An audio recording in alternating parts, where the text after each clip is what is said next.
Oi, eu sou a Ana do canal Cogumelos Cinematográficos e hoje a gente vai falar sobre o Nosferatu, que é na verdade um grande plágio, um grande processo da história do cinema. Então já curte esse vídeo, se inscreve no canal e vamos bater esse papo. Originalmente, Nosferatu era nada mais nada menos do que uma adaptação cinematográfica do Drácula e só ficou com um nome diferente por um rolê de direitos autorais. O primeiro filme de Nosferatu estreou em 1922 na Alemanha. O produtor do filme, o Albin Grau, teve a ideia durante a Primeira Guerra Mundial. Ele serviu na Sérvia. Enquanto ele estava lá, ele foi ouvindo várias lendas locais e decidiu que ia fazer um filme sobre vampiros, e daí veio a ideia de contar a história do Drácula usando o expressionismo alemão. Quando ele voltou da guerra, ele ajudou a fundar a Prana Filmes e começou a produzir o filme. Ele tentou comprar os direitos autorais de Drácula, mas a viúva do Bram Stoker, a Florence Balcombe, não vendeu, ela não topou essa ideia. E daí o diretor, o produtor, os roteiristas começaram a fazer mudanças na história para eles conseguirem fazer o filme sem serem processados. Só que assim, a maior mudança que eles fizeram foi nos nomes. Tipo assim, o Conde Drácula virou o Conde Orlok. Só que a estrutura da história continuou a mesma, igual.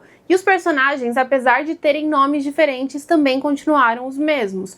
Você ainda tem essa figura do jovem advogado que é mandado pra longe, a noiva ou esposa dele, o conde que é um vampiro, o médico que entende de ocultismo, tá tudo ali igualzinho. Então a Florence Balcombe declarou que o filme era uma versão pirata do livro do marido dela, começou um processo judicial. Ela processou a Prana Filmes e ganhou. A produtora se recusou a pagar o valor que ela estava pedindo. Eles apelaram 2 vezes na justiça e chegaram a dizer que estavam falindo, que eles até queriam pagar, mas não tinham dinheiro. Então chegou 1925 e a produtora ainda não tinha pago nada do valor que a Florence Balcombe tinha pedido pelos direitos autorais. Então ela decidiu mudar de estratégia e pediu para que todas as cópias de Nosferatu fossem destruídas. E o tribunal alemão concordou com isso. Eles fizeram uma busca e foram destruindo todas as cópias do filme que eles foram encontrando.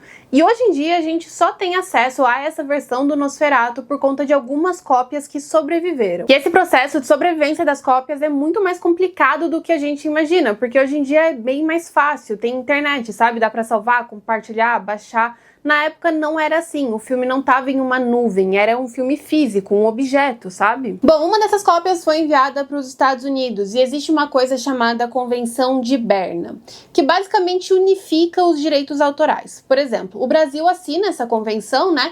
E se você escreve um livro aqui no Brasil e registra, os direitos autorais são seus.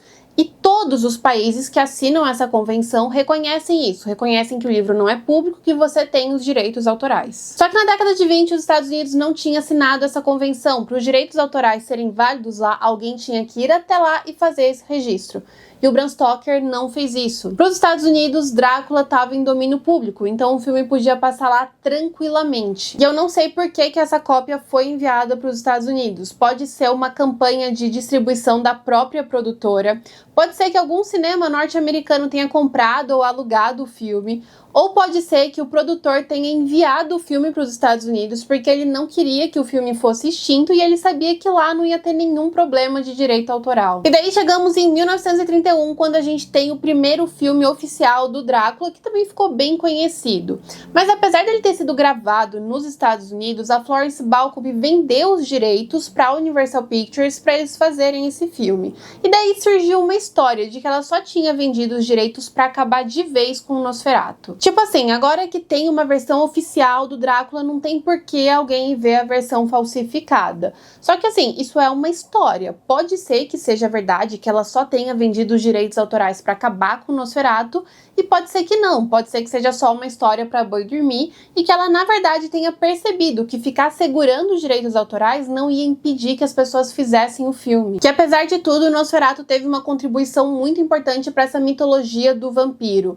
É com o filme do Nosferatu que vem essa ideia dos vampiros queimarem na luz do sol. Na história original do Bram Stoker, o sol só enfraquecia os vampiros, não queimava eles. O filme também foi um marco do expressionismo alemão, um movimento que ficou super forte no cinema, onde os compositores, os artistas tinham zero preocupação em fazer algo agradável de se ver.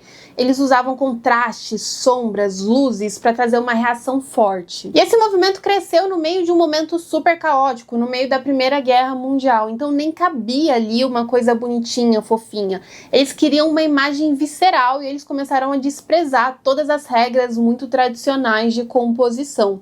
E eu acho que dá pra ver um pouco disso no novo filme do Nosferatu, principalmente na cena final. E apesar do filme oficial do Drácula, Nosferatu continuou sendo assistido e se tornou um clássico do terror. Tem gente que defende que Nosferatu pegou só o esqueleto da história do Drácula e criou algo novo em cima disso, e tem gente que defende que é só uma cópia descarada. Fato é que as histórias são absurdamente parecidas. Eu, inclusive, considero sim um belo plágio. Mas é isso, eu espero que você tenha gostado do vídeo. Não se esquece de curtir, se inscrever no canal e até a próxima.